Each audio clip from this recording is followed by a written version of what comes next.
Welcome back, everybody, to another episode of Fintech Fridays. I'm Brian Vieaux, President and Chief Operating Officer of FinLocker.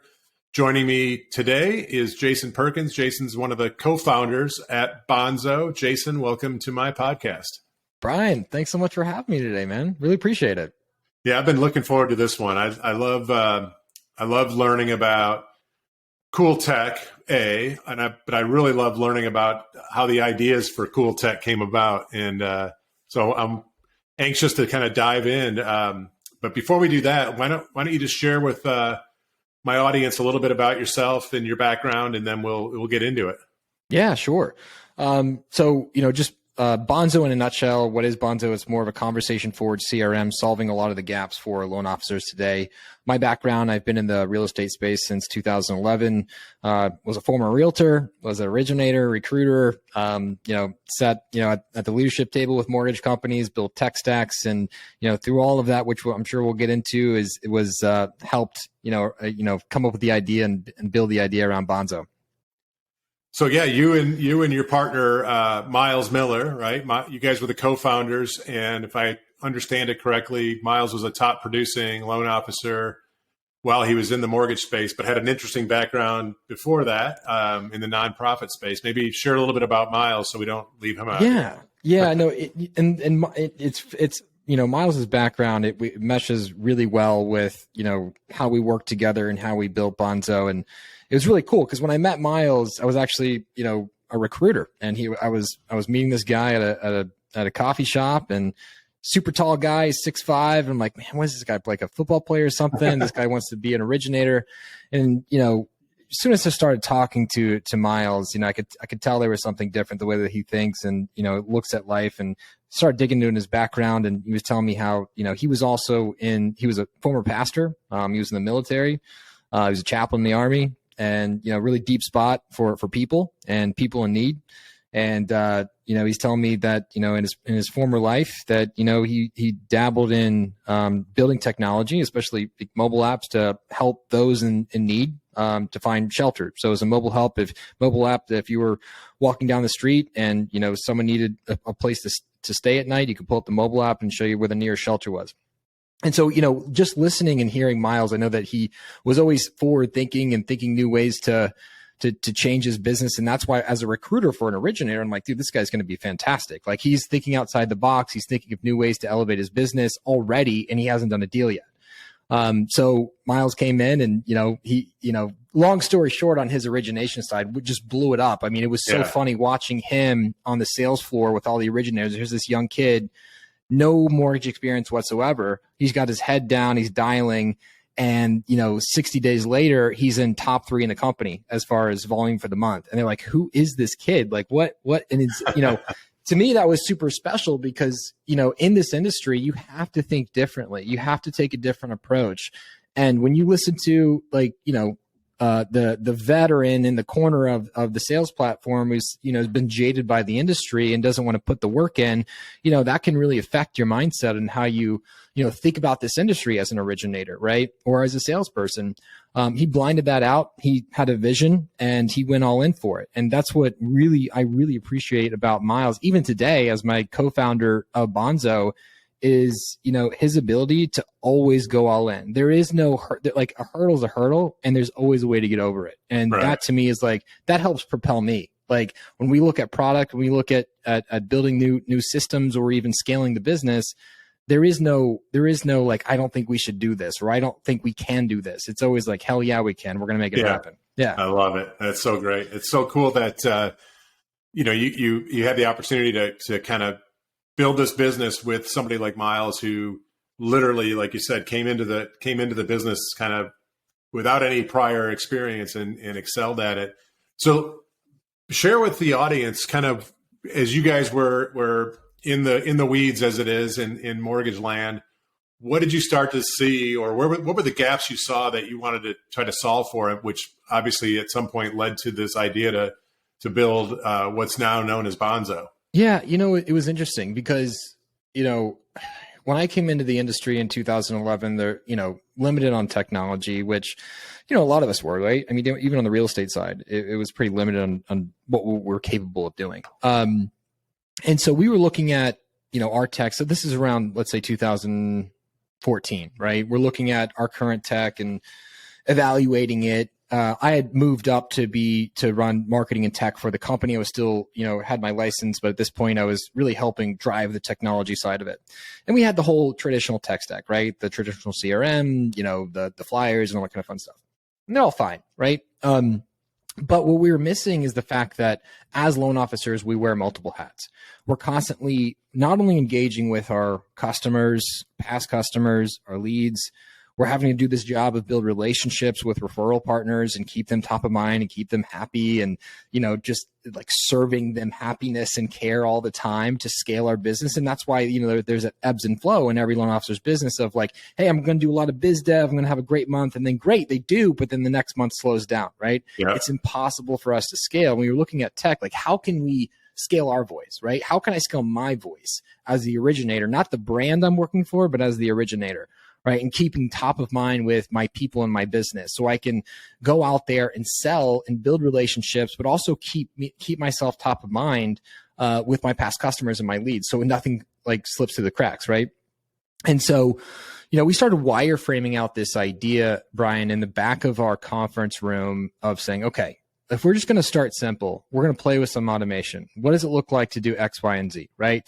To create an automation role where I can send out a text message, where I can send out an email, and I can do a voicemail drop. Like that's simple, right? That's all it was. And then I can put my past customers or refinance campaign on this. And so that was really the birth of Bonzo in the sense of how do we take ourselves out of the mundane tasks, right? We were both like young families, like super young families at the time, like newly married, just babies, both of us. It's like, we want to spend time with the babies and our new wives and not be at the desk for 14 hours. So if I can do something, if I can scale my voice to give more of my time back to, why I got in this industry the first time, can I get more time back? So really that was our focus. It was like, can we just scale anything in our business so I can get a little bit more time back? I can leave at 4 or 5 instead of 8, right? Yeah. And so that was the why behind building it.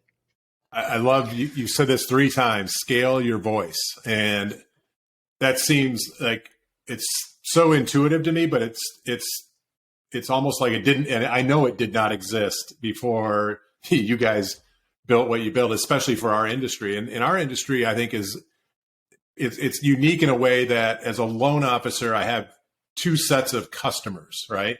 Mm-hmm. I have the evergreen source of business from my referral partners. To your point, you got to keep them happy and make sure they're satisfied. And then I have the in the moment customer that I need to fulfill, through this process. And if I'm smart, build a relationship so that they're referring friends, family, neighbors, and mm-hmm. I'm in line for the next deal. And as I think back on, mortgage tech and specifically, marketing automation, which was very limited when I came into the business, very few systems kind of had the ability. You either had a system that allowed you to be good at communicating with businesses, referral sources, or a system that was good with communicating with consumers, but nothing that allowed you to do both and, to your point, scale your voice. And I'm assuming that's kind of what you guys were addressing specifically with Bonzo. Yeah, I mean, and that's the thing too, is that at this time it started to become more popular that loan officers could go directly to consumers, right, and get that business. But at the same time, like if you're going to Zillow and saying, "Hey, I want to get long form leads from Zillow," right, when they were super popular and conversion rates were like 25% back then, you had to like get the email, like take the number, copy and paste it into your phone, and then text that number. Like it was so mundane and manually based, it was impossible to scale that idea. So at the same time, like, okay, what if we can scale that? What if we can scale that first message that goes out to a lead, right? And because we know that's only going to continue to grow, like consumer direct for origination has always been a thing, but even the scale of consumer direct for retail loan officers, what I like to coin now is a hybrid loan officer, which a lot of originators are today, is that through technology that exists out there, they can go now to consumer direct. They can go to, lead pops, or they can go to free rate update, or they can start branding themselves on social and pulling in leads and pulling right into a funnel where it's, the outreach is there. That didn't exist back then. And that was a big gap. To your point, it's on the both sides. It's on the consumer direct of lead capture. It's on the past customer nurture. It's on the, staying on top of your referral partners. And here's my big belief around all of this is that when we look at communication, the average person, the average consumer sees 3,000 to 5,000 advertisements every single day, right? That's on social, that's on email, that's on this and that. Everyone's vowing for our attention. They all want our attention. And there's this little thing right in the middle that everybody misses, and that's caring. Relationships is all about the care, right? Yeah. Because if I stop caring about you, you're not going to think about me. So when we look at, and this is a good example, when you look at a past customer drip campaign that you have in your CRM, and it's sending out pumpkin pie recipes and how to get leaves out of your gutter, that consumer knows that's a marketing piece. That's not you reaching out to them. So there is no caring. I'm a big believer in that people do business with people. Those relationships that you have in your business were built by you. Sustain those relationships. Why can't we sustain those relationships? Because people want to hear from you. They like you. Same thing with our referral partners. Same thing with those leads, right? When those leads are coming in, I want to know there's a real person on the other end of that I can talk to and get my answers, and they can educate me. Same thing with my past customers. If I reach out to a past customers, I want to make sure that originator who held my hand through that process and did an amazing job is looking in and checking in on me, right? That's what's going to keep me top of mind longer. And so this whole philosophy that just put them into a drip campaign, it's going to send them out, recipes and this and that. It's like that's just noise. It's actually can hurt your brand. It can hurt your brand more than it's going to help your brand. You're actually better off not sending anything at all, because consumer knows that it's just more spam going in. It's just more noise. It's just more noise. It's on this podcast, I talk to all kinds of different people across mortgage tech. But one thing that comes up probably consistently as it relates to, communicating is the example of Thanksgiving recipes. It's like, why do we still, why is that still a thing? It's just, it's crazy. Yeah. I mean, it's like, you can, first of all, just Google it. Second of all, it's like, if you really want a pumpkin pie recipe, there's some better ones out there than the one I'm going to send you. Yeah. But it's when it comes down to it, it's caring, right? Like Gary Vaynerchuk talks about it a lot. It's like the best form of sales and marketing is caring. So if I am able to care at scale, I'm going to win more relationships. And Gary Keller talks about it, right? Top of mind awareness, right? If I could stay top of mind longer, I'm going to sustain that thought. So when someone talks mortgage, real estate, they're going to think of me. And there's different, pillars to make that happen. But at the end of the day, it's how you make somebody feel, right? Branding, your brand is how you make somebody feel. That's it, right? It's not the manifestations. It's not the colors and the font type. It's how you make somebody feel. So how in your outreach and your customer retention and what you're feeding them value, are you making them feel a certain way? Like paying attention to how you make them feel is going to go a long way, and how much business you're going to get from them in the future, because that's actually now either a personal relationship or it's just another number. And consumers are smart enough to sniff both sides of those fields out. Yeah, I love it. So when you think about, the tech landscape and specifically in real estate and mortgage, I'm curious how you would describe Bonzo in terms of a category. Where do you put yourselves in terms of a category today? Yeah, I mean, listen, we're a CRM, right? I mean, we play in the CRM space, but I think the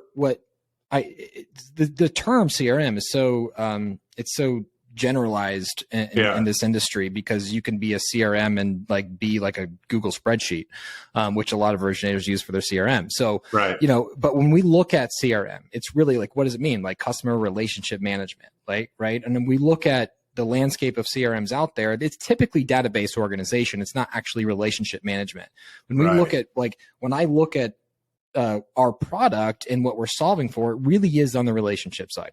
And what is a relationship? It's one-to-one, it's conversations, it's relationships, it's trust. So the byproduct of a relationship is more conversations. And so really what Bonzo allows our users to do is to drive more conversations within the relationships that they have to drive a deeper relationship, right? And that's so we like to say like we're a conversation forward CRM. Yeah. The ability to easily, communicate with your past customers, communicate with leads, lead conversion, right? Create those campaigns that are going to that give them that idea that you're thinking about them, right? Or just good, valuable content in general, through an omni-channel approach, through texting and video and email and voice. Being able to do that in one system is a valuable tool because one, it's going to save you money. Like when I look at a tech stack, I'm like, there's three things. Does it make me money?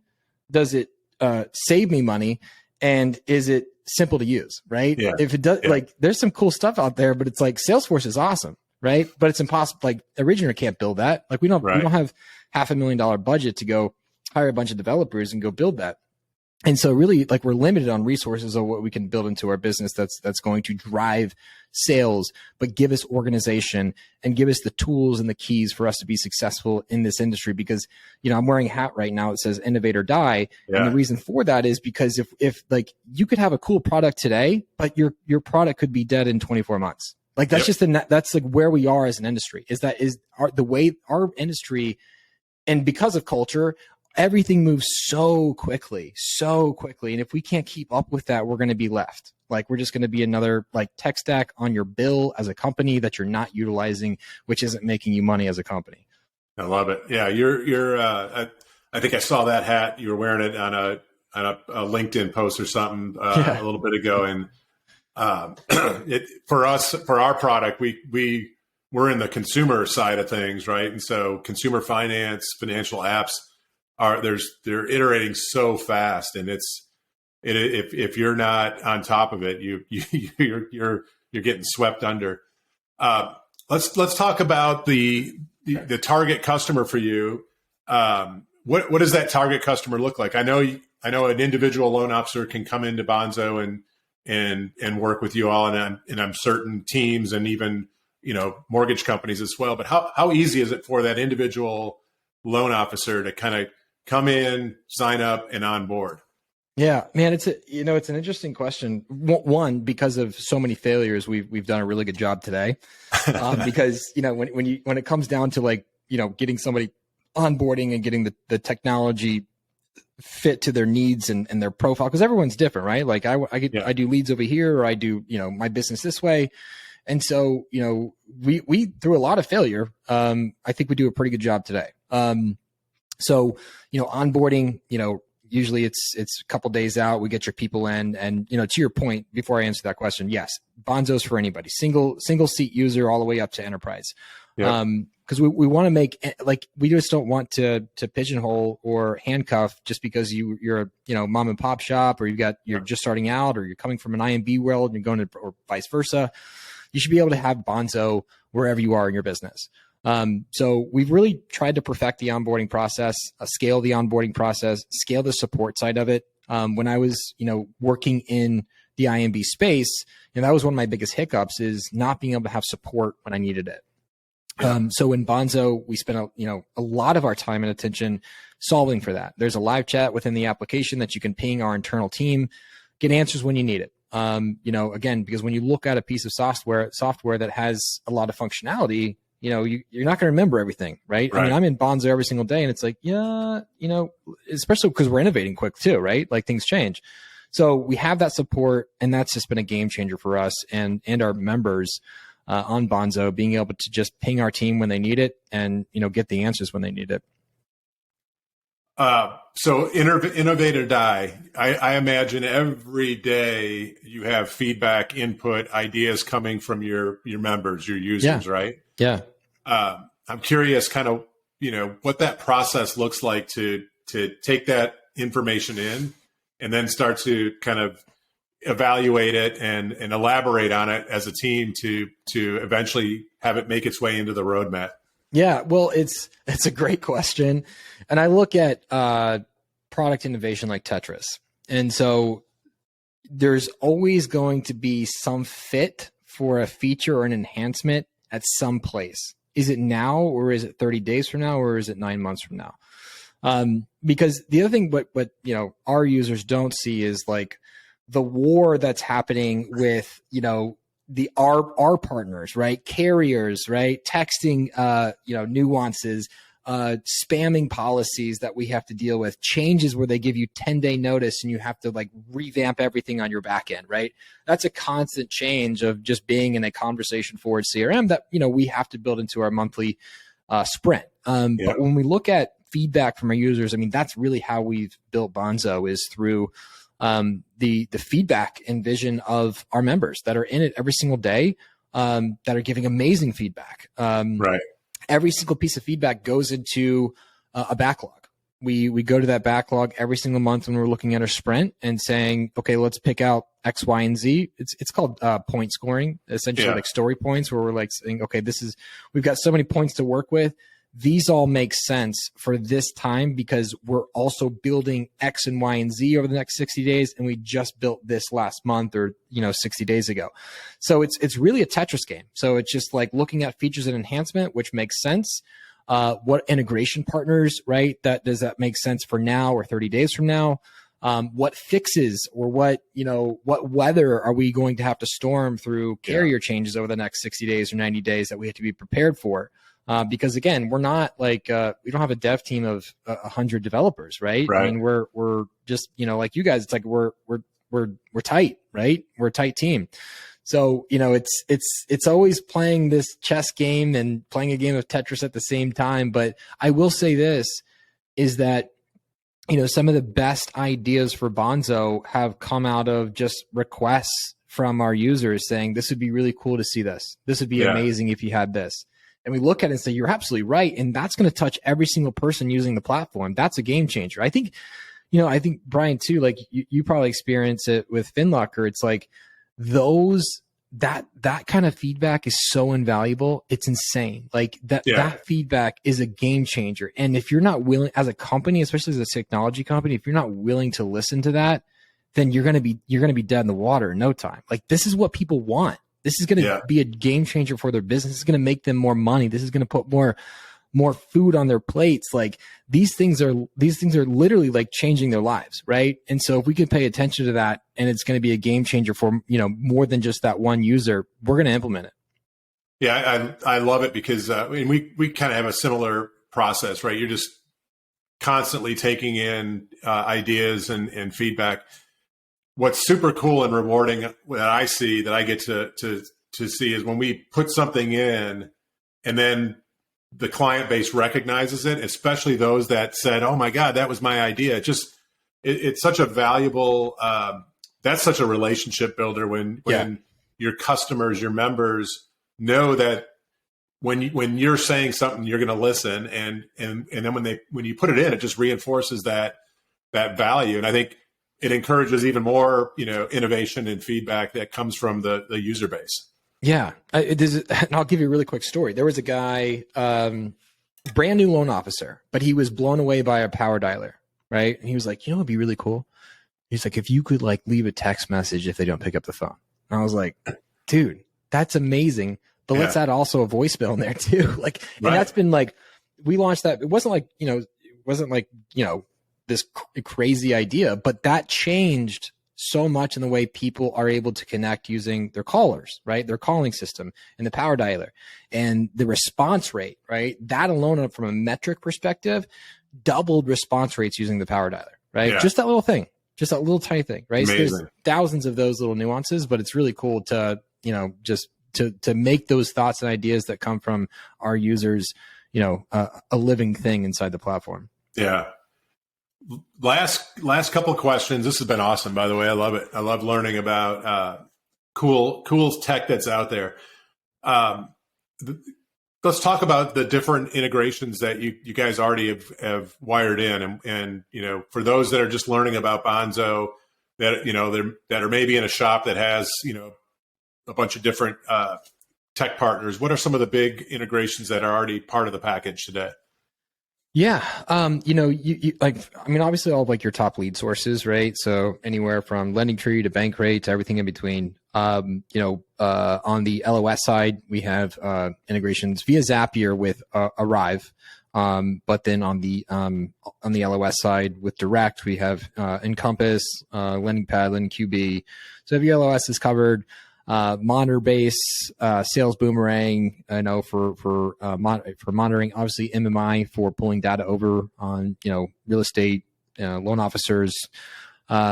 And we have quite a few other. We're obviously working with you guys, so that's exciting with FinLocker. About that. So that's going to be rolling out shortly. That'll be another as well. show down the road when we get that. Yeah. That'll be, which I'm super excited about. Like the integration with FinLocker is going to be really, really cool. But all of your lead sources, LOS, just think of it like this too. So we have a public Zapier, so we can literally integrate. I mean, we have integrations with websites and all kinds of stuff, right? But Zapier, we can integrate with anything, but direct, obviously your LOSs, the lead sources, Lead Pops is another one we have a direct webhook with. And we also have an outbound webhook, so we can push, in and out both ways. But we've got a pretty full library of integrations. Love it. Yeah. It's so important. It's, something I've learned. I kind of knew coming into this side of the business, the importance of integrations, especially for a new platform. Mm-hmm. Because when you don't have them, you're an island. You're this island of goodness, and while someone may recognize the value of the feature set, there's no connectivity to what else they're doing. And so we're kind of in that stage where we're starting to mature our integrations and become more connected, up and down that tech stack. But to me, it's so critical. That's part of that ease of implementation and 100%. Show early success for your customers, and then that just kind of reinforces the value of what they signed up for. Well, it's like, especially strategic integrations, right? It's like buying a car with no wheels, right? It's like you can have a flashy car, but you can't go anywhere. And so like being able to build those integrations with partners that are like, I'm a big believer in that. If you're in the tech space, especially in the mortgage tech space, like stay in your lane. Like you don't have to do everything, right? Yeah. And then like partner with the companies that are really good at what they do, right? And you build an ecosystem, right, around each other's tech, and then you're like everyone's happy, right? They're doing this technology for X and Y and Z, and everything's talking to each other. It just makes everything centered. Well, Jason, this has been awesome, super helpful for me to better understand Bonzo. Love your background, love how you and Miles came about solving real world problems for originators. Any parting words for the audience today before we let you go? No, Brian, I really appreciate it. I mean, this has been awesome talking with you today. I would just say that, whatever technology you're using out there, press them to change, press them to innovate, because you have a voice and you can be heard. Yeah. And, that's the biggest thing that, I can say today, because if you're all in with whatever tech stack you have, press them as much as possible. You've got a voice, use it, and that will make change internally there. So I love it. Yeah, that voice is magnified by the check you write every that's month right. to your partner. So that's great advice. Well, Jason, thanks again for joining. Everybody, thanks for tuning in, and come back next Friday for our next episode. Thanks, Brian.